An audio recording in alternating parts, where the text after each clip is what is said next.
তখন মহাদেব বলছেন, তুমি এমন প্রশ্ন করছো, এরকম প্রশ্ন তো আগে কোনোদিন শুনি নাই। তোমার চিত্তটাকে এমন বিভ্রান্তিতে কে ফেলে দিলেন? তখন ভেবে দেখলেন নারদ মুনি ছাড়া এমন কাজ কেউ এমন ক্ষতি কেউ করতে পারে না। নিশ্চয়ই মুনিবর এসেছিলেন, নারদজি এসেছিলেন। তখন বলছেন, সত্য করে বলে মুন্ডগুলো কার? তখনই দেবাদিদেব মহাদেব পার্বতী বাধ্য হয়ে বললেন, পার্বতী, মুন্ডগুলো অন্য কারো মুন্ড নয়। তুমি কি মনে করো আমি তোমাকে ছাড়া এই জগতে কাকে ভালোবাসতে পারি বলো? তুমি যতবার মরেছ ততবার তোমার মুন্ডটা আমি গলায় পরে রেখেছি, সব তোমার মুন্ড। বলছে, আমার এতবার মৃত্যু হলো, তোমার একটি বারও মৃত্যু হলো না? বলছেন, আমার মৃত্যু হবে কেন? আমি তো মৃত্যুকে জয় করেছি। কি করে মৃত্যুকে জয় করলে? কি করে তোমার মৃত্যু হয় না?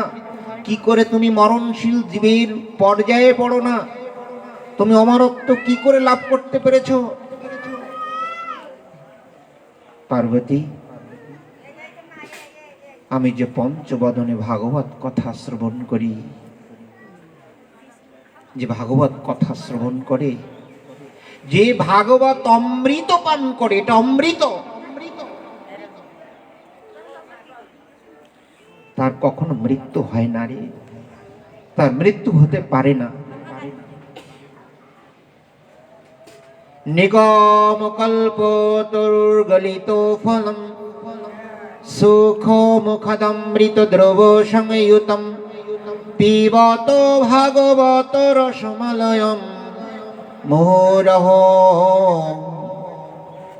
রসিকা ভুবি ভাবিকা। বলছেন, এই অমৃত পান করলে যে মৃত্যু হয় না। চলোকে বলছেন যে ভাগবত কথা শ্রবণ করতে করতে ধরুন আমার মৃত্যু হয়ে গেল 40 ইয়ার্স, ক্রস করে নাই, মৃত্যু হয়ে গেল। অথচ আমার অ্যাভারেজ যে আয়ুটা, পরমায়ুটা 70-র আশেপাশে, কিন্তু 40 বছর অতিক্রম না করতেই হারিয়ে গেল, দেহের পতন হয়ে গেল।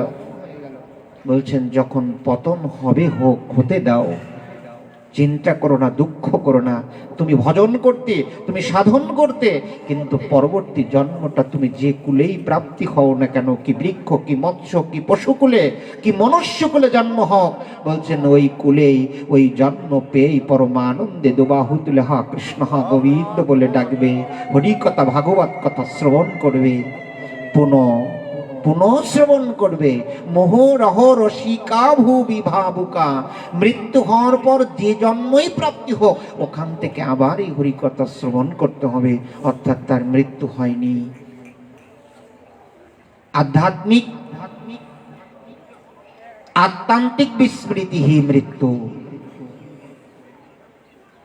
যে নিজেকে ভুলতে পারে না তারই মৃত্যু হয় না কখনো, কারণ সে অমর অমৃত পান করেছে, তার মৃত্যু হবে কেন? যে ভাগবত অমৃত পান করে শ্রী ভাগবতের চরণ প্রাপ্তি হয়েছেন, সেখানে পরম আনন্দে হরি নাম করছেন, বলছে তার মৃত্যু হলো কি করে? সে তো অমর অমৃত পান করেছে, ভাগবত অমৃত, চলে গেছে অনাদিরাদি গোবিন্দ চরণ প্রাপ্তি হয়েছে, সে নিত্য শাশ্বত সনাতন বস্তুর সন্ধান পেয়েছেন, তার মৃত্যু হইতে পারে না।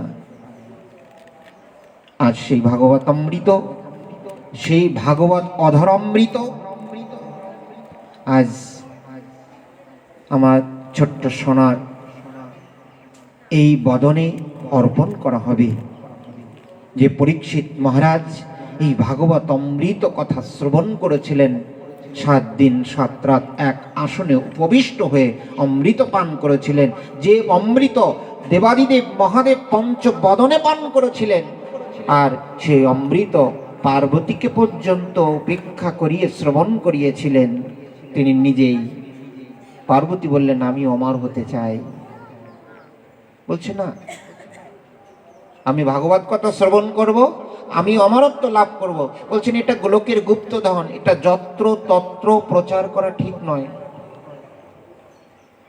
ভাগবত কথা কিন্তু সবাই শুনতে পারে না, পারবে না।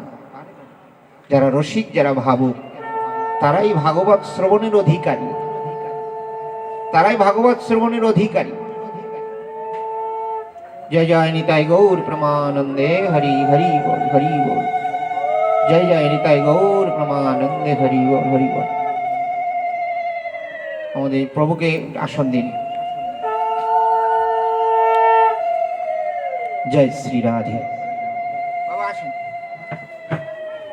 জয় জয় নিতাই গৌর প্রেমানন্দে, হরি হরি বল, হরি বল, হরি বল, হরি বল।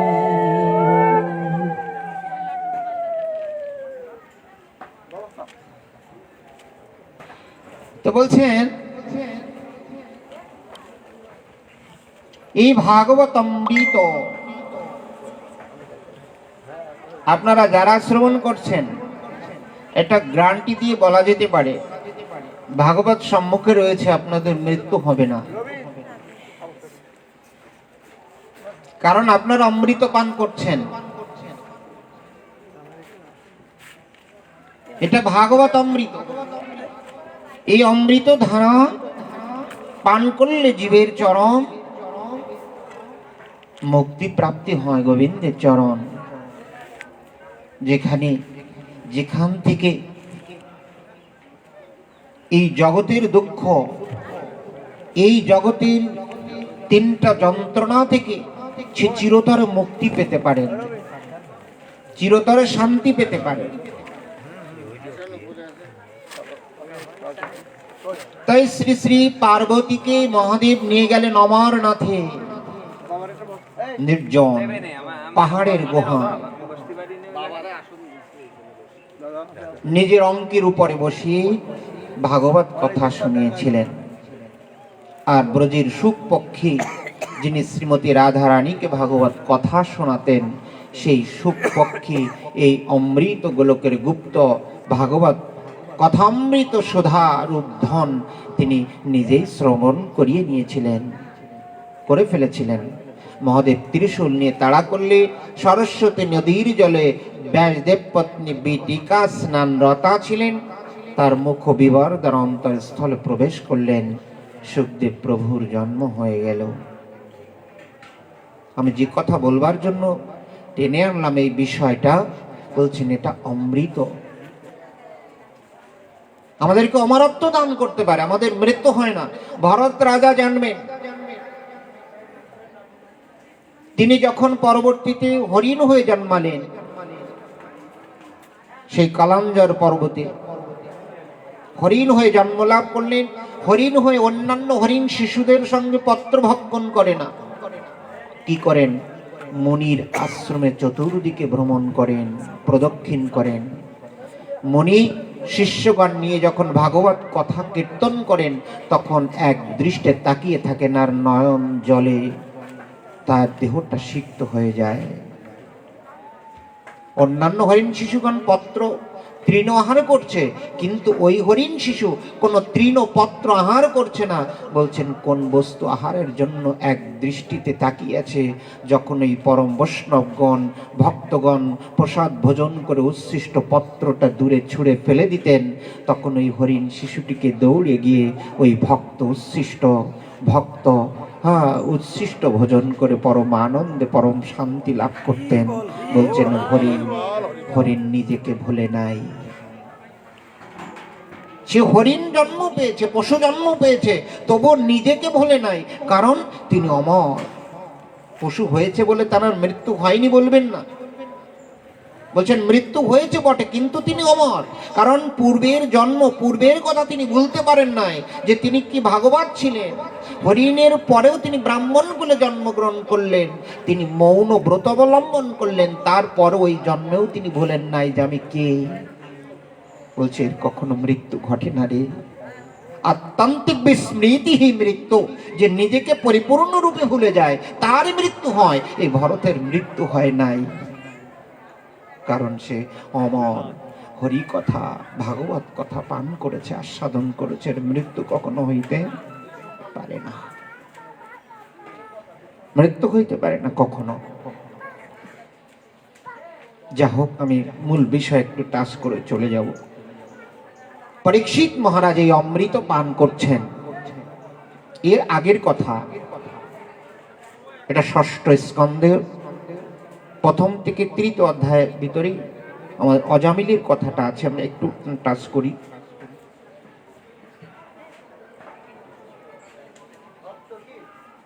এর আগের লীলা হচ্ছে অনেক লীলা, তার ভিতর অন্যতম 28 প্রকার নরকের ডেসক্রিপশন দিয়েছেন ভাগবতে।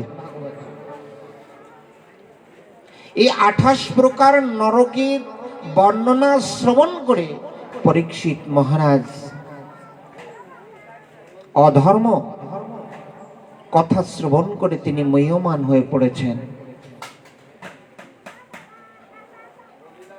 পরীক্ষিত মহারাজ বর্ণনা করছেন, জিজ্ঞাসা করছেন, প্রভু আপনি যে 28 প্রকার নরকের বর্ণনা দিলেন, মানবগণকে যাহাতে ওই সকল উগ্র নরক যন্ত্রণা ভোগ করতে না হয়, আপনি কৃপা করে তার উপায়টুকু তো বলবেন। যখন 28 প্রকার নরক বর্ণনা দিলেন, সবাই একেবারে ভেঙে পড়েছেন। আমরা যখন ভাগবত সপ্তাহ পাঠে ঢুকি তখন এগুলো খুব ব্যাখ্যা করে বলা হয় আর কি। সমস্ত শ্রোতা তারা সবাই শান্ত হয়ে গিয়েছে যে এই 28 প্রকার নরক, এর প্রত্যেকটা কোনো না কোনো নরকে তো আমাদের জায়গা হতেই পারে, কারণ আমাদের এই বিশাল জীবনে কত না কত কোটিনাটি যে পাপ রয়েছে, এই নরকে তো সেটা বর্ণনা করা রয়েছে। এই পাপের জন্য তাকে এই নরকে যেতে হচ্ছে, তো আমরা এই নরক যন্ত্রণা থেকে কি করে নিষ্কৃতি পাবো?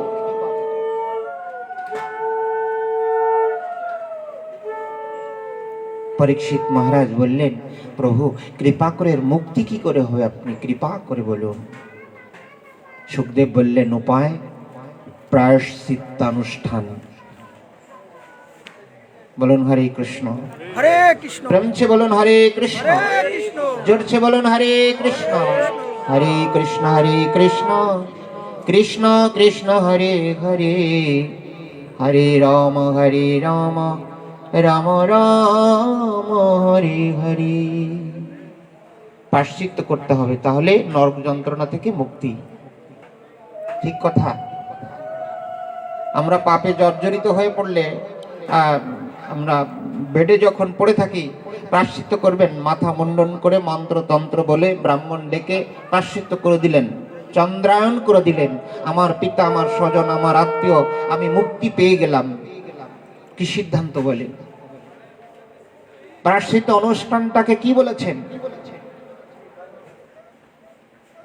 তখন রাজা বলছেন, পরীক্ষিত মহারাজ, সুখদেব যখন বললেন এই নরক থেকে মুক্তি পেতে গেলে তাকে প্রায়শ্চিত্ত করতে হবে, তখন আবার উল্টা প্রশ্ন করেছেন, জিজ্ঞাসা করছেন পরীক্ষিত, যে এই মানুষ বিবাস হইয়া তো পুনঃ পুনঃ পাপ কার্যে লিপ্ত হয়, প্রায়শ্চিত্ত করলে কি হলো? পবিত্র হয়ে গেল, তাই না? পবিত্র হওয়ার পরে আর যে তিনি পাপ করবেন না, এই গ্যারান্টি কে দিবে? প্রায়শ্চিত্ত হয়ে গেল, এখন এর পরে তিনি যে পাপ করবেন না এটা তো কেউ বলতে পারবে না। মানুষ বিবশতবশত পুনঃ পুনঃ পাপ কার্যে লিপ্ত হয়। সুতরাং প্রায়শ্চিত্ত তো কুঞ্জর স্নানবৎ। কুঞ্জর, কুঞ্জর শৌচবৎ। কুঞ্জর মানে হাতি। হস্তি স্নানের ন্যায় নিরর্থক হচ্ছে প্রায়শ্চিত্তানুষ্ঠান। প্রায়শ্চিত্ত করলো, পবিত্র হয়ে গেল, আবার পাপ করছে, আবার প্রায়শ্চিত্ত করবে, আবার পাপ করছে, কি এভাবে চলতে থাকবে নাকি? কন্টিনিউ বলছেন, এটা কুঞ্জর শৌচবৎ, হস্তি স্নানের ন্যায় নিরর্থক। একটা হস্তি দেখবেন ঘন্টার পর ঘন্টা সরোবরে স্নান করে, স্নান আনতে কি করে, তীরে উঠে ওই সুর দ্বারা ধুলা বালি নিয়ে আবার কিন্তু সর্বাঙ্গে, ওরে বেটা, এতক্ষণ কত ঘন্টা ঘন্টা ধরে জল কেলি করে তীরে এসে স্নান করার কি মূল্যটা দিলে? আবার তো সেই ধুলা বালি দ্বারা আবার শ্রী নিজ অঙ্গটাকে তুমি আবার দোলাময় করে দিলে, তো স্নানের কি ফল পেলে তুমি? প্রায়শ্চিত্ত জাস্ট তেমনি কুঞ্জর শৌচবর। প্রায়শ্চিত্ত করলে মানুষ মুক্ত হয় বটে, কিন্তু চিরতর মুক্ত প্রায়শ্চিত্ত দিতে পারে না। চিরতরে মুক্তি একমাত্র দিতে পারে। আপনারা দেখবেন বেনু বৃক্ষ ধ্বংস করতে চান, বেনু ঝাড়ে আগুন দিবেন, বেনু ঝাড় পুড়ে ছাই হয়ে গেল, তাতে কি লাভ হলো? আবার কিন্তু মূল মাটিতে রয়েছে। মূলটা যতক্ষণ না পর্যন্ত উৎপাটিত করবেন, ততক্ষণ পর্যন্ত আপনি হাজার অগ্নি প্রজ্বলন করুন, বলছেন ওটা উপরে উপরে বেনু বৃক্ষ বেনু ঝাড়গুলো ধ্বংস করে দিবে, কিন্তু ওর যে বাসনারূপ মূল, এই মূলকে ধ্বংস করবার ক্ষমতা অগ্নির যেমন নেই, তেমন এই কামনা বাসনা রূপ মূল পাপ করবার যে প্রবৃত্তি, ওই প্রবৃত্তিকে ধ্বংস করবার মতো ক্ষমতা এই প্রায়শ্চিত্ত চন্দ্রায়ণ আদি অনুষ্ঠানের কখনো থাকতে পারে না।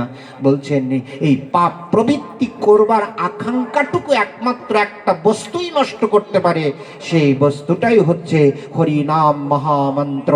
হরে কৃষ্ণ কৃষ্ণ কৃষ্ণ হরে হরে, হরে রাম রাম রাম হরে হরে। হরিনাম পাপ করবার প্রবৃত্তিকেও নষ্ট করে দেয়। জ্ঞান কাণ্ড কর্মকাণ্ড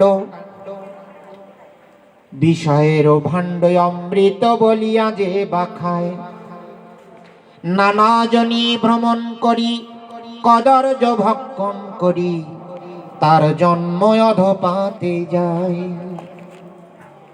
বলছে জ্ঞান কাণ্ড কর্মকাণ্ড কেবল বিষয়েরই ভাণ্ড, অমৃত বলিয়া যে বাকায়। বলছেন এই প্রায়শ্চিত্ত, এই চন্দ্রায়ণ, এই জাগতিক ক্রিয়া কর্ম অনুষ্ঠান, এটা বিষয়ের জ্ঞান কাণ্ড কর্মকাণ্ডের এই সকল জ্ঞান, এটা অমৃত বিষয়ের ভাণ্ড। এটা অমৃত বলে আস্বাদন করে নানা জনি ভ্রমণ করতে করতে শেষ পর্যন্ত অধোগতি প্রাপ্তি হচ্ছে। কিন্তু অমৃত সার, সর্ব অমৃত শ্রেষ্ঠ এই মহানাম হরি কথামৃত যদি কেউ পান না করে, এই পাপ করবার প্রবৃত্তিটা জীবনে কোনোদিন ধ্বংসপ্রাপ্ত হবে না, আর জন্ম জন্ম তাকে এমন করে দুঃখ প্রাপ্তি হতে হবে। এটাই তো ভাগবত, এটাই তো অমৃত। এই অমৃত পান আমরা কেন করব? এই মহানাম নামামৃত কেন আস্বাদন করব? এই নামামৃত পাপকে তো নষ্ট করছেই বটে, কিন্তু পাপ করবার প্রবৃত্তিকেও ধ্বংস করে দিচ্ছে। কিন্তু এই জাগতিক অনুষ্ঠান পাপকে ধ্বংস করছে, কিন্তু পাপ করবার প্রবৃত্তি নষ্ট করতে সমর্থ নয়।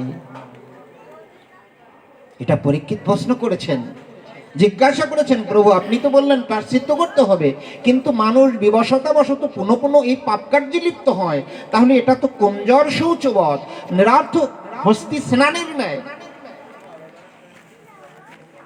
তখন কি হবে? ঋষি বললেন অবিদ্যা নাশ না হওয়াই বারংবার পাপ অনুষ্ঠিত হয়। আমাদের অবিদ্যা যতক্ষণ পর্যন্ত থাকবে, যতক্ষণ পর্যন্ত অবিদ্যার বন্ধন দশা থেকে মুক্ত না হতে পারবো, ততক্ষণ মানুষ পাপ করবেই করবেই। যতই হরিনাম করি, যতই আমরা তিলক মালা পরি, যতই প্রসাদ সেবন করি, যতই এই জগতে দান ধ্যান তপস্যা ব্রত করি, বলছেন অবিদ্যার বন্ধন যতক্ষণ না কাটবে, ততক্ষণ কিন্তু এই পাপ করবার প্রবৃত্তিকেও নষ্ট করতে পারবে না। কৃষ্ণ বহির্মুখ বিদ্যাই অবিদ্যা, যে বিদ্যা আমার ভগবত ভজন থেকে দূরে সরিয়ে রাখে। এই অবিদ্যার বন্ধন কেটেছিল কার জানেন? বলছেন সেই আত্মদেবের পুত্র ধন্দুকারী প্রথম দিনের ভাগবত কথা শ্রবণ করে, কারণ সে প্রেত হয়ে গিয়েছিল। তো সূর্যদেব বলেছিলেন গোকর্ণকে যে তোমার ভাইয়ের পাপ এই প্রেতজনি মুক্তি হবে না, তুমি যতই শ্রাদ্ধ করো, যতই গয়ায় পিণ্ড দাও, তোমার ভাই প্রেত হয়ে গিয়েছে, এমন নিন্দিত, নিকৃষ্ট, নিম্নতম পাপ করেছে, বলছেন এই গয়ায় পিণ্ড দিলে এই পাপ মুক্তি হবে না। বলে কি করে পাপ মুক্তি হবে? 7 দিন ভাগবত কথা শ্রবণ করাও, তাকে সপ্তাহ পাঠ শ্রবণ করাও। আমি মূল ঘটনা না বলি, বলছেন ওই 7 দিন পাঠের ভিতরে প্রথম দিনের পাঠ যখন বিশ্রাম দিয়েছেন, ওই একটা গিট ফেটে যাও মানে কি, ওই ধন্দুকারী আত্মদেবের পুত্রের নাম ছিল, বলছেন তার অবিদ্যার দশা কেটে গেল। অবিদ্যার বন্ধন প্রথম দিনের ভাগবত কথা শ্রবণ করে নষ্ট হয়ে গেল। দ্বিতীয় দিনের ভাগবত কথা শ্রবণ করে অস্মিতা, আসক্তি নষ্ট হয়ে গেল। তৃতীয় দিনের ভাগবত কথা শ্রবণ করে রাগ, যে অহংকার নষ্ট হয়ে গেল। দেশ, শত্রুতা করা নষ্ট হয়ে গেল। পঞ্চম দিনের ভাগবত কথা শ্রবণ করে অভিনিবেশ, অন্যত্র মনোযোগ, অন্য কোথাও তার মনোসংযোগ নেই, একমাত্র গোবিন্দের চরণে এসে গিয়েছেন। ষষ্ঠ দিনের ভাগবত কথা শ্রবণ করে মোহ কেটে গেল, তাই না? ক্রোধ থেকে মোহ জন্মায়, অর্থাৎ মোহের পিতাই হচ্ছেন ক্রোধ। গীতায় শ্লোক বলে দিয়েছেন স্পষ্ট, ধ্যায়ত বিষয়ান পুংস সঙ্গস্তেষু পজায়তে সঙ্গাৎ সংজায়তে কামাহ কামাৎ ক্রোধো বিজায়তে ক্রোধাৎ ভবতি সম্মোহ। ক্রোধ থেকে মোহের জন্ম। কারণ ক্রোধ যখন নষ্ট হয়ে যায় তখন মোহ জন্মায়। ঘরে বসে বড় বড় শ্বাস প্রশ্বাস নিতে থাকে, ফেলতে থাকে, করার কিচ্ছু থাকে না, যে আমার সব শেষ হয়ে গেল, তাই না? আর ক্রোধের পিতার নাম কামনা, কামনার পিতার নাম আসক্তি, আর আসক্তি পিতার নাম বিষয় চিন্তা। এই সব একটার সঙ্গে আর একটা কানেক্টিভিটি রয়েছে। বলছেন সব জন্ম দিচ্ছি এনারা। ধ্যায়তো বিষয়ান পুংসাহ, বিষয় চিন্তা করতে করতে করতে করতে বিষয়ের প্রতি আসক্তি জেগে যাচ্ছে। আসক্তির পরে কামনা। আমি কামনা যদি কোনো বাধা প্রদান করে কেউ, তখন তার প্রতি ক্রোধ জন্মে। এটা দেখবেন প্র্যাকটিক্যাল, এটা কিন্তু নিজেদের জীবনকে উপলব্ধি করতে হবে, দেখাতে হবে যে আমি কোনো বস্তু কামনা করি, ওই কাম্য বস্তু প্রাপ্তিতে যদি কেউ আমার সামনে এসে দাঁড়ায়, বাধা সৃষ্টি করে, তার প্রতি ক্রোধ জন্মায়। জন্মায় কিনা? এবার ক্রোধ জন্মিয়ে যদি আমি কিছু করতে না পারলাম, তখন মোহ আসে। আর যখন মোহ সৃষ্টি হলো, মোহের পরে আসে সম্মত স্মৃতি বিভ্রম, স্মৃতি নষ্ট হয়ে যায়। স্মৃতি ভ্রংসাৎ বুদ্ধিনাশ। আর যখন স্মৃতি নষ্ট হয়ে যায় তখন তার বুদ্ধি বলে কিছুই থাকে না। আর বুদ্ধি নাশাৎ প্রণশ্যতি। আর যখন বুদ্ধি নাশপ্রাপ্ত হয়ে যায়, তখন বুদ্ধি নাশ হয়ে যায়, তখন তার একমাত্র মৃত্যু ছাড়া আর কিছুই সামনে থাকে না, তার বিনাশ। বলুন রাধে রাধে। দুবাহু তুলে বলুন, প্রেমছে বলুন। জোরে বলছেন না, অল্প ভক্ত, বোঝা যাচ্ছে না। প্রেমছে বলুন জয় জয় শ্রী শ্রী রাধে। তাহলে মানুষ কি করে মরছে এটা তো শুনতে হবে, তাই না? গীতা তো আমরা সবাই পড়ি, এটা রিয়েলাইজেশন অনুভব করতে পারছি কি আমাদের? দেখুন, আমরা নিজেরাই নিজের মৃত্যুর জন্য দায়ী। কি করে আমাদের বিনাশ, বুদ্ধি নাশাৎ প্রণশ্যতি, বুদ্ধি যখন বিনাশ প্রাপ্তি হচ্ছে তখন আমার মৃত্যু অনিবার্য। মূল কি? মৃত্যুর যে ইন্ট্রোডিউস করেছেন, যে সূচনাটা করেছেন কে? বিষয়। বিষয় চিন্তা করতে করতেই কিন্তু আমাদের শেষ পর্যন্ত বিষয়ের বন্ধন থেকে যদি নিজেকে সরিয়ে না নিতে পারি, শেষ পর্যন্ত তার মৃত্যু ছাড়া সামনে আর কোনো রাস্তা থাকে না। যা হোক, এই এই যে 7টা বিষয় ছিল, অবিদ্যা, অস্মিতা, রাগ, দেশ, অভিনিবেশ, মোহ, মহামোহ, প্রথম দিনের ভাগবত কথা শ্রবণ করে অবিদ্যার বন্ধন দশা ধুন্ধুকারীরই কেটে গেল। অবিদ্যা যতক্ষণ থাকবে, প্রভু কহে কোন বিদ্যা বিদ্যা মধ্যে সার, রায় কহে কৃষ্ণ ভক্তি বিনা বিদ্যা নাহিয়া। রায় কহে কৃষ্ণ ভক্তি বিনা বিদ্যা নাহিয়া।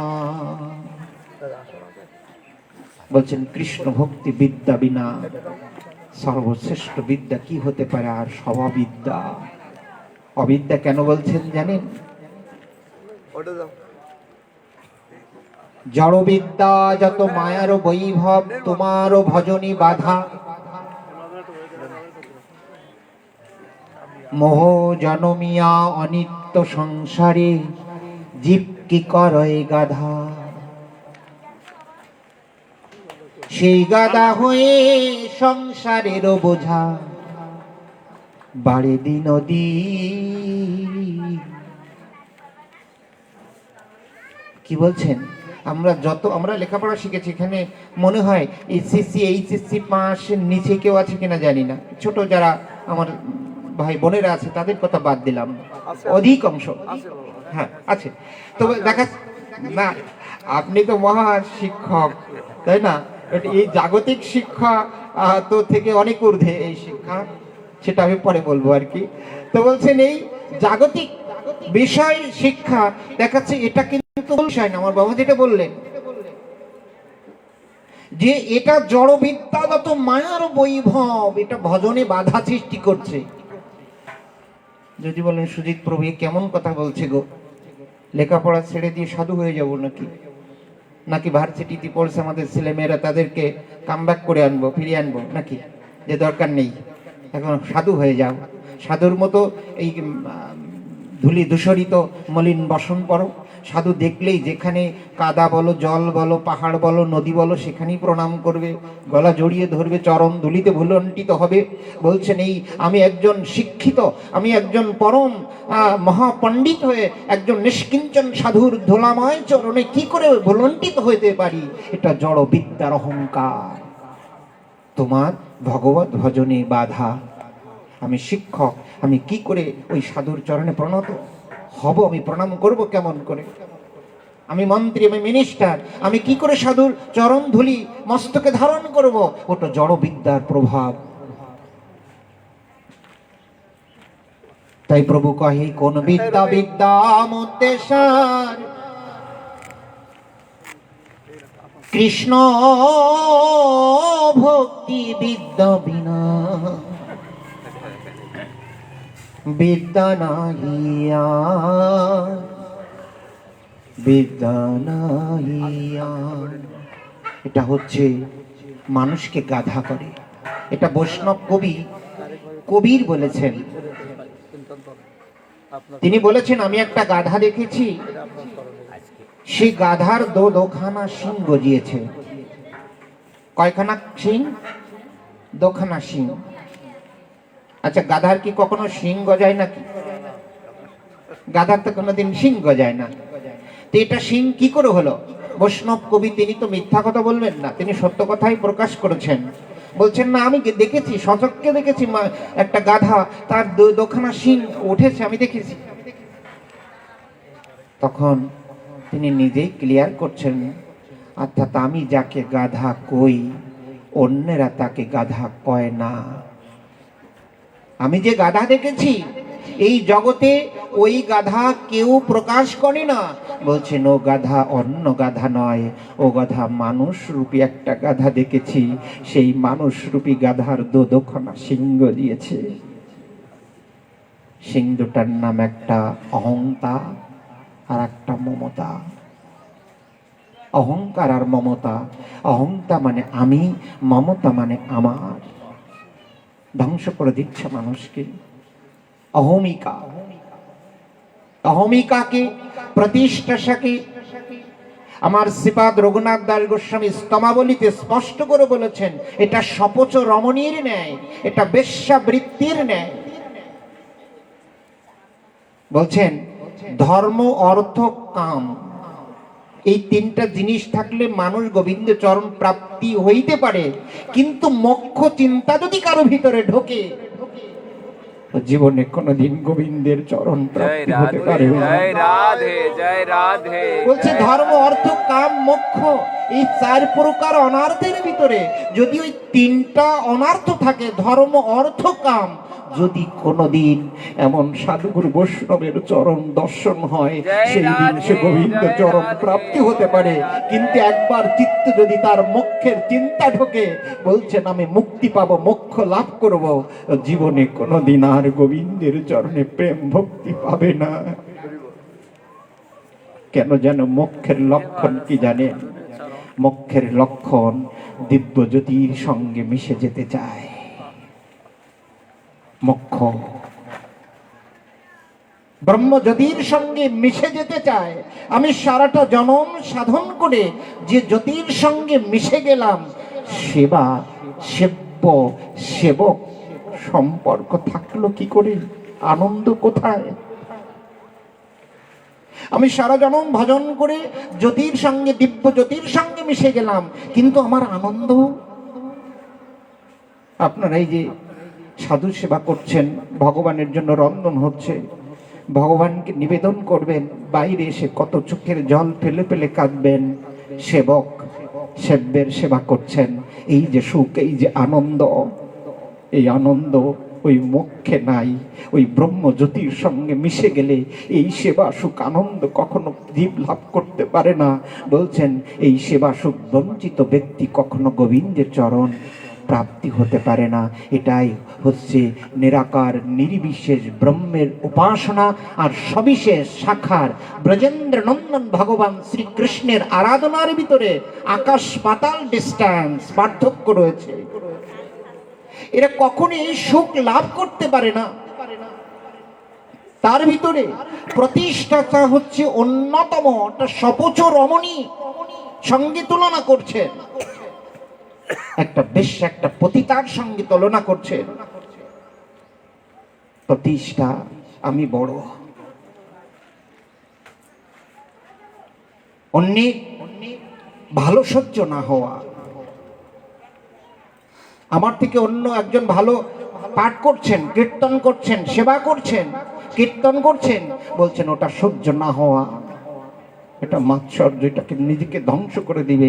এই ভাব যদি হৃদয়ে থাকে, ভজন থেকে বহু দূরে সরে যাবে, কখনো সে ভজন পথের ক্ষতি হতে পারবে না, কখনো পারবে না। তাই বলছেন আমার জীবন সদা পাপে রত,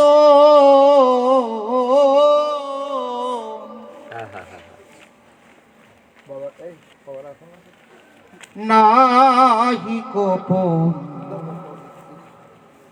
পুণ্যের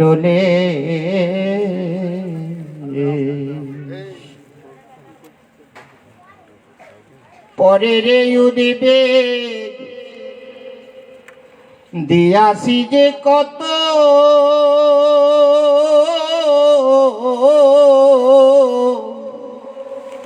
দিয়াছি জীবের ক্লেশ। ওরে আমারও জীবন সদা পাপে রত, নাহি কো পুণ্যের লেশ। নিজ সুখ লাগি পাপে নাহি ডরি, দয়া হিংসার থোপ। আমি পর সুখে দুঃখী, সদা মিথ্যা ভাসি। আমি পর সুখে দুঃখী, সদা মিথ্যা ভাসি, পর দুঃখ সুখ কর। আমার জীবন সদা পাপে রত নাহি পুণ্যের লেশ। পরের দুঃখ দেখলে আমি সুখ পাই, পরের সুখ দেখলে আমি দুঃখী হই। আমার কথা বলি, আমি অন্যের কথা কেন বলবো? এটা আমার মাৎসর্য। ওই মাৎসর্য আমাকে জীবনে কোনোদিন ভক্তি রাজ্যে প্রবেশ করতে দিবে না, কোনোদিন প্রবেশ করতে দিতে পারে না। পরের দুঃখ দেখলে যদি আমার আনন্দ হয়, পরের সুখী থাকলে আমি যদি দুঃখ পাই, সদা মিথ্যাভাষী দয়াহীন, আমি স্বার্থপর ছাড়া কিছুই নয়, এটা আমাকে কখনো ভগবান কৃপা করতে পারে না। এটা মাৎসর্য। ভাগবত প্রথম শ্লোকে এটা ক্লিয়ার করেছেন, সন্দেহ দিয়েছেন, বার্তা নিয়ে এসেছেন। 2 নম্বর শ্লোক, ধর্ম প্রজ্জিত কৈতব অত্র পরম নির্মত শরণং শতং বেদ্যং বাস্তবমাত্র বস্তু শিবদম তাপত্রয়োন্মূলনম শ্রীমদ্ ভাগবতী মহামুনি কৃতি কিংবা পরৈরীশ্বর সদ্য হৃদবরুদ্ধতে অত্র কৃতিভি শুশ্রূষুভিস্তৎসনা। বলছেন ধর্ম প্রজ্জিত কৈতবত্র, কৈতব শূন্যের ধর্মের কথা বলেছেন, মাৎসর্যহীনতার কথা বলেছেন। এই ভাগবত কথা শ্রবণ করে এই যে পর সুখে দুঃখী সদা মিথ্যাবাসী, পর দুঃখ সুখকর, এই অবস্থা থেকে সে চিরতরে মুক্ত হতে পারে যদি একনিষ্ঠতা সহকারে ভাগবত কথা শ্রবণ করতে পারে। এই ভাবার থাকবে না, পরের দুঃখ দেখলে ওর সে সুখী হবে না, দুঃখী হবে যে না, আমার প্রতিবেশী অন্য দুঃখে আছে, আমার দুঃখ থাকা দরকার। যে না, আমার থেকে আর একজন ভাগবত কি কীর্তন কি সেবা অত্যন্ত ভালো করছে, বলছেন হিংসা নয়, তার চরণ দাসত্ব স্বীকার করলে ভক্তি তোমার হৃদয়ে আসবে, বই যাবে না। এটা প্রেম, এটা ভগবানের কৃপা।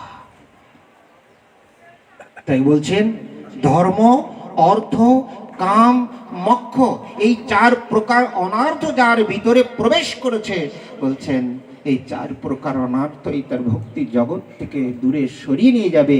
এই 4 প্রকার অনার্থের ভিতরে বলছেন মোক্ষরূপ অনার্থই হচ্ছে তাহার ভিতরে মোক্ষ বাঞ্ছা কৈতব প্রধান। কৃষ্ণ ভক্তি হৃদয় থেকে হয় অন্তর দেন। এই 4 প্রকার অনার্থের ভিতরে মোক্ষ বাঞ্ছা হচ্ছে কৈতব প্রধান। কৈতব মানে আমি যা চাইছি, আমার যা চাওয়া প্রয়োজন সেটা প্রার্থনা না করে অন্য বস্তু প্রার্থনা করা। আমার পিপাসা লেগেছে, আমি রবীন প্রভুর গৃহে এসে বললাম আমাকে একটা বস্ত্র দিবেন। বলছে আমার লেগেছে পিপাসা, আমি জল প্রার্থনা করব, কিন্তু বলছি না আমার কাপড় দাও। বলছে এটা কৈতব ধর্ম। যেমন করে বিচুলি বিক্রি করে, যেমন স্বর্ণ বিক্রি করে কেউ বিচুলি কিনবে না, কিনবে কি? গিরে যত স্বর্ণ আছে, বলছেন এগুলো বিক্রি করে এই সামান্য বিচুলি কেউ কিনবে না। তেমনি এই জগতে ভক্তি ধন বিক্রি করে কেউ কখনো বিষয় চাইবে না। এটা কৈতব অনর্থ মূলাধার।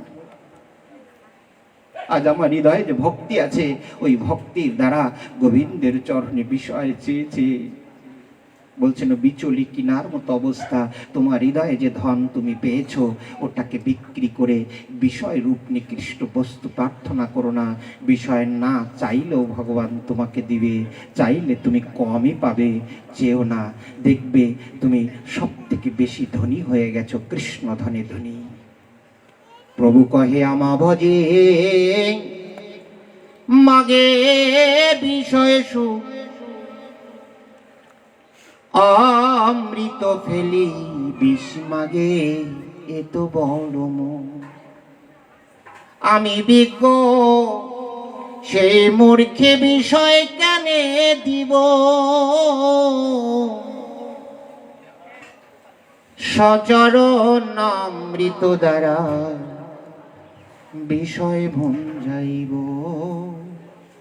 সচরণ অমৃত দ্বারা বিষয় ভঞ্জাইব। বলছেন আমাকে ভজনা করে যারা বিষয় চায়, চাইতে পারে আমার ভক্ত, কিন্তু আমি তাকে দিতে পারি না। তুমি আমার কাছে বিষয় চাইবে আর তোমাকে আমি দিব, ভাবলে কি করে? মন্দিরে প্রবেশ করে কামনা বাসনা যুক্ত হয়ে বিষয় মোহে আবদ্ধ হয়ে আমার কাছে অট্টালিকা চাইছো, আমি তোমাকে দিব মনে করেছো? না, তুমি তো মূর্খ, আমি বিজ্ঞ, আমি তোমাকে বিষয় দিব না। আমার যে চরণ অমৃত আছে পাশে, ওই চরণ অমৃত দানে তোমাকে মুক্ত করে দিব। তুমি আমার চরণ অমৃত পান করে মুক্ত হয়ে যাও। বিষয় নিয়ে বিষ বাসনায় বদ্ধ হয়ে জগতে নিজের জীবনকে বিপন্ন করো না। বলি মহারাজকে কি দিয়েছিল? তার সম্পদ হরণ করে নিয়ে নিলেন। সুদামা বিপ্রকে দিয়েছিল। সুদামা বিপ্র গিয়েছিলেন প্রার্থনা করতে বিষয়, স্ত্রী বাধ্য হয়ে, কিন্তু চাইতে পারে নাই। কৃষ্ণ কি তাকে দিয়েছিল? বলছেন বিপ্র, সুদামা বিপ্র পথে গিয়ে করুণাময় ভগবান শ্রীকৃষ্ণের দোষ বলছেন না, বন্ধু তো আবার গুণকীর্তন মত্ত হয়েছেন। বলছেন কৃষ্ণের মতো পরম বান্ধব আমি বুঝেছি জগতে আর কেউ নাই। কেন পরম বান্ধব হলো কি করে?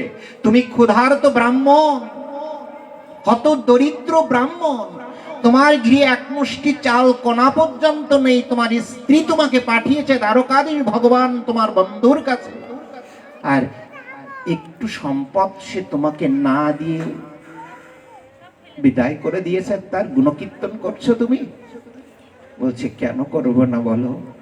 আমার বন্ধু দ্বারকাধীশ ভগবান কৃষ্ণ জানে দরিদ্র ব্যক্তি ধন পেলে হঠাৎ ধনী হয়ে গেলে আমাকে চিরতরে ভুলে যায়। আর সুদামাকে যদি আমি ধন দিই, সুদামা হয়তো আমার চরণ আর কোনোদিন ভজনা করবে না, ও আমাকে চিরতরে ভুলে যাবে। তাই সুদামা কৃষ্ণের গুণগাথা কীর্তন করে বলছেন, কৃষ্ণ বুঝেছি তোমার মতো পরম বান্ধব এই জগতে আর কেউ নেই। তুমি ধন না দিয়েই আমাকে করুণা করেছো, বুঝেছি আমার প্রতি তোমার করুণা কত প্রবল। বুঝবে ভক্তরা? এই জগতের ভক্ত কজন বুঝবে? যে ভগবানের কাছে প্রার্থনা করেছে, ভগবান তুমি আমাকে দাওনি, আমি তোমার ভজন আর করবো না কোনোদিন। এটা সুদামা বিপ্রের মতো স্বভাব না হলে গোবিন্দ কি কৃপা করবে কি? সুদামা চাই নাই, তাই বলে কি তার গৃহ অট্টালিকায় পরিণত হয়নি? শুধু সুদামার হয়েছিল অট্টালিকা। সেই সুদামা যাদের গৃহ থেকে ভিক্ষা প্রাপ্তি হয়েছিলেন, ভগবানও বলছেন, যেমন আমরা গজেন্দ্র মোক্ষণ লীলায় আস্বাদন করে থাকি, যখন ভগবান শ্রী হরি হরিণীর গর্ভে হরি মেধসের ঔরসে ভগবান শ্রী অবতীর্ণ হয়েছিলেন, ওই শ্রী হরি এসেছিলেন এই গজেন্দ্রকে রক্ষা করতে।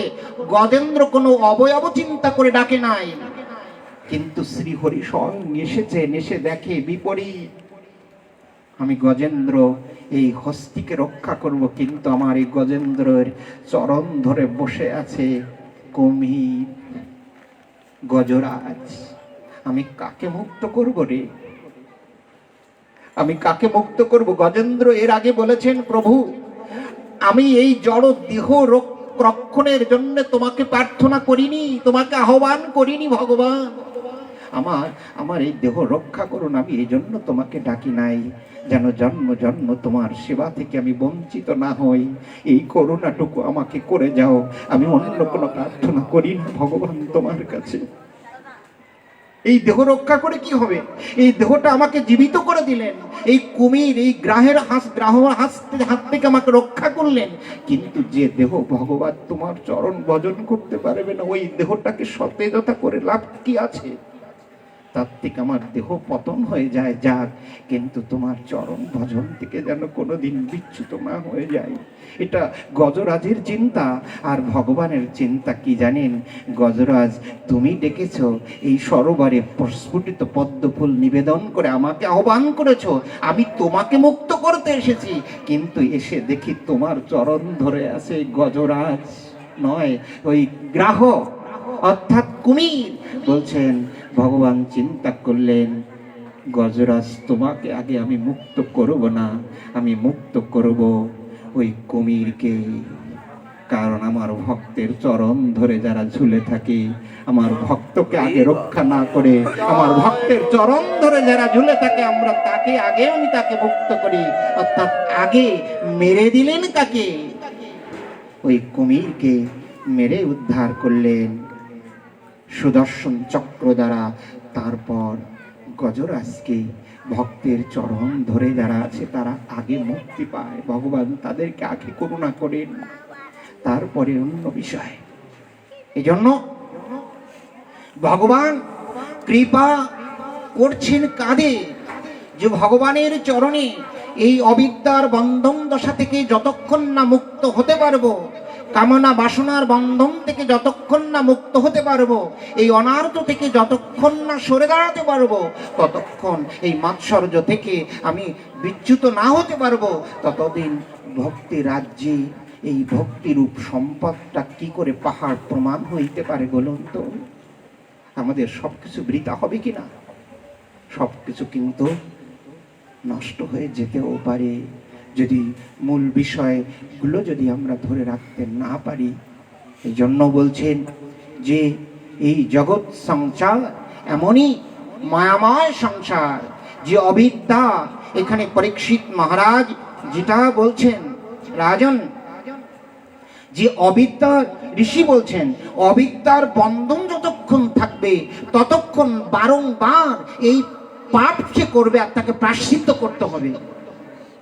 যে জায়গা থেকে আমি অনেক দূরে সরে গিয়েছিলাম, আমি ছাড়বো, আমার মহাভাগবত রয়েছে এখানে, সবাই এখানে পাঠ করা আমার অনুচিত, তবুও আগে বসেছি একটু, বাবা এসছে বলে আমি একটু সাহসও পেলাম আবার কি, এই জন্য দুটো কথা বলছি আর কি। বলুন রাধে রাধে, প্রেম से বলুন রাধে রাধে, जोर से বলুন রাধে রাধে। जय जय निताय गौर प्रेमानंद, हरि हरि बोल, हरि बोल, हरि हरि हरि बोल। এখনই অবিদ্যাটাকে নষ্ট করতে হবে। প্রভু কহে কোন বিদ্যা, বিদ্যা মধ্যে সার, রায় কহে কৃষ্ণ ভক্তি বিনা বিদ্যা নাহিয়া। আসো অবিদ্যা, যে বিদ্যার দ্বারা ভগবত ভজন হয় না, যে বিদ্যার দ্বারা অপকর্ম কামনা বাসনায় জড়িত হয়ে এই জগতে অন্যায় কর্মে লিপ্ত থাকে, ওই বিদ্যা কখনো বিদ্যা নয়, অবিদ্যা। জড়বিদ্যা যত মায়ার বৈভব, তোমার ভজনে বাধা, মোহ জনমী অনিত্য সংসার, জীবকে করয়ে গাধা। জীব গাধা হয়ে গেছে, ওই দুটা শিং গজিয়েছে, আমি আমার, অহংতা মমতা রূপ দুইটা শিং, বলছে এটা গাধার সমান, তাই না? এটা বৈষ্ণব কবির কথা, আমার কথা নাই, রাগ করবেন না। তো এই জন্য বলছেন যে এই আমাদের আমি আমার যে বোধ, এগুলো নষ্ট করলেই আর পাপ প্রবৃত্তির বাসনা থাকবে না। এই জন্য বলছেন প্রায়শ্চিত্তানুষ্ঠান কুঞ্জর শৌচবধ। পরীক্ষিত প্রশ্ন করেছিলেন, 18 প্রকার নরক বর্ণনা দিলেন, এই নরক যন্ত্রণা যাহাতে না প্রাপ্তি না হয় তার উপায়টা বলুন। তখন বললেন প্রায়শ্চিত্ত, না প্রায়শ্চিত্ত করলে আবার পাপ করবে, আবার প্রায়শ্চিত্ত হবে, আবার পাপ করবে। বলছেন তাহলে কি হবে? অবিদ্যাজনিত পাপ প্রবৃত্তি নষ্ট হয় একমাত্র হরি নামামৃত দ্বারা, ভগবানের কথামৃত সুধা কীর্তন শ্রবণের দ্বারা। এই পাপ প্রবৃত্তি পর্যন্ত, ওই মূল পর্যন্ত উৎপাটিত করে। বেনু বৃক্ষ পুড়ে ছাই হয়ে গেল, কিন্তু মূলটা রয়ে গেল। কিন্তু হরি নাম ওই মূলটাকেও টেনে তুলে আনে, আর জীবনে কোনোদিনও পাপ করবে না। হরি নাম সেই ক্ষমতা দেহে, এই দায়িকা শক্তির দ্বারা এই জগতে ক্রিয়া করছেন। বলুন হরিনাম মহামন্ত্র কি জয়, হরিনাম মহামন্ত্র কি জয়, জয় নিতাই গৌর প্রমানন্দে, হরি হরি বল, হরি বল, হরি বল। আমি আর একটা দুইটা শ্লোক বলে বিশ্রাম দিব। আমি একটু অজামিল, আমার বাবা আছেন, অজামিলের বিষয়টা বলবেন, যেহেতু আজকে নামকরণ বিষয় আছে। ওখানে যে একজনের নাম কেমন রাখা দরকার, না যদু মধু অমুক তমুক রাখবেন, হ্যাঁ কেমন রাখা দরকার আমি একটু বলে যাব। মানে একটু মানে ভক্তরা একটু রসিকতাও করেছেন এই বিষয় নিয়ে, নাম নিয়ে। তো বলছেন যে এই কি করে এই বিষয় থেকে মুক্ত হওয়া যায়। আবার বলছেন কেশিত কেবলায় ভক্তা বাসুদেব পরায়ণ অথং ধন্যন্তি কৃষ্ণ নিহারমিব ভাস্কর তন ততহি অঘোবন রাজন পুয়েতোয়াদিভি यथा कृष्णार्पित प्राणस तत्पुरुष निसेवया বাসুদেব পরায়ণ কোন ভক্ত বাসুদেব পরায়ণ বাসুদেব পরায়ণ কোন ভক্ত কেবল ভক্তি দ্বারা সমস্ত পাপ বিনাশ করেন। পাপ কি নষ্ট হবে? ভক্তি দ্বারা। যারা বাসুদেব পরায়ণ তারা পাপ নষ্ট করবে কি করে? যারা জাগতিক ব্যক্তি, যারা ছড়িয়ে ছিটিয়ে আছেন, তারা তো প্রায়শ্চিত্ত করলো, হয়তো অন্যান্য জাগতিক কর্মানুষ্ঠান করলো, পাপ মুক্ত হয়ে গেল। কিন্তু যারা ভগবত ভজন করেন, যারা বাসুদেব চরণে বাসুদেব পরাগতি বাসুদেব পরমাখা বাসুদেব পরম জ্ঞানং বাসুদেব পরম ক্রিয়া, বাসুদেবই যাদের ধ্যান, যাদের তপস্যা, যাদের ব্রত, যাদের ক্রিয়া, যাদের গতি, বলছেন তারা কোন বস্তু দ্বারা এই পাপকে নষ্ট করবে? সেখানে বলছেন যে কোন ভক্ত কেবল ভক্তি দ্বারা সমস্ত পাপ বিনাশ করেন। সূর্য যেমন নিহারকে ধ্বংস করে, আমাদের যে নিহার পড়ে তাই না, শিশির, সূর্য আস্তে আস্তে আস্তে যখন পূর্ব গগনে উদিত হতে থাকে, কিরণ মালায় ওই শিশির কিন্তু ওই জলরাশি, জলবিন্দু ভস্ম হয়ে যায়, তাই না, বায়ুর সঙ্গে মিশে যায়। বলছেন সূর্য যেমন নিহারিকা ধ্বংস করেন, কৃষ্ণে মনোপ্রাণ সমর্পণ পূর্বক সেবা দ্বারা যেমন পবিত্র হওয়া যায়, তেমন পবিত্র তপস্যা, ধ্যান, অন্য কোন বস্তুতে পবিত্র হওয়া যায় না। একমাত্র ভক্তি দ্বারা গোবিন্দের আরাধনা করলে সমস্ত পাপ থেকে সে চিরতরে মুক্ত হয়ে যায়। জয় জয় নিতাই গৌর ব্রহ্মানন্দে, হরি হরি বল, হরি বল, হরি হরি বল। হরে কৃষ্ণ। আমি বিশ্রাম রাখবো, যেহেতু এখন এখানে অনেক পাঠক রয়েছেন, আমার দাদা রয়েছে, বাবারা তো রয়েছেন, সবাই পাঠক এখানে, তাই না? পাঠকের ভিতরে পাঠ করা কিন্তু কঠিন বাবা। আমার মতো একটা নগণ্য ব্যক্তি, আপনাদের সন্তান সমতুল্য, তো আপনাদের কৃপা আশীর্বাদ আমার একান্ত কাম্য। তো আপনার এই নামটা একটু দেখে শুনে রাখবেন, যেমন তেমন নাম রাখবেন না। আমাদের নিমাই প্রভু বলে একজন ছিলেন খুলনায়, আমার ভক্তিপ্রভা ঠাকুরের শিষ্য, তিনি একদিন পাঠ দিচ্ছেন যে ছেলেরা মেয়ে দেখতে আসছেন, ছেলে পক্ষ, বেশ অনেক ব্যক্তি আসছেন। তো মেয়ে দেখে খুব পছন্দ হয়েছে, মেয়ে দেখে যখন পছন্দ হয়েছে চলে যাবেন, তখন তো প্রসাদ পাওয়াইতে হবে।